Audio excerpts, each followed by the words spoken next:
කෝටි ගාණක් වියදම් කරමින් අලුත් නිවසට යන දා සාරංග සහ දිනක් සිට උමාලිත් සුබ පතයි. දැන් අපේ තරහක් නෑ. මින් වසර 4කට පමණ පෙර සාරංග දිසාසේකර සහ දිනක්ෂි ප්‍රීසාත් සෑදීමට ආරම්භ කළ නිවස පසුගියදා අවසන් කොට ගෙට ගැවිදී තිබුණා. ඉතා විශාල මුදලක් වැය කරමින් ඉතා අලංකාර ආකෘතියකට නිම කළ එම නව නිවසට ගෙඩවැදීමෙන් පසුව ඔවුන්ට කලා ලෝකයේ බොහෝ පිරිස් සුබ පැතුම් එක් කර තිබුණා. ඒ අතර උමාලි තිලකරත්ද සුබ පතා තිබුණා. නව නිවසට යාම පිළිබඳව දිනක්ෂි ප්‍රීසාත් පවසන්නේ මෙවන් කතාවක්. හැමෝගෙම ජීවිතයේ තියෙන සිහිනයක්නේ විවාහ වුණාට පස්සේ ලස්සන ගෙයක්.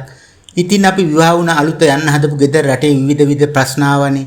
ඒවත් එක්ක අපේ තිබුණ කාර්ය බහුලත්වයත් එක්කත් පොඩ පස්සට ගිහින් මේ අවුරුද්දේ තමයි වැඩ සම්පූර්ණ වෙලා පිරිද තමයි ගෙට ගෙවුනේ.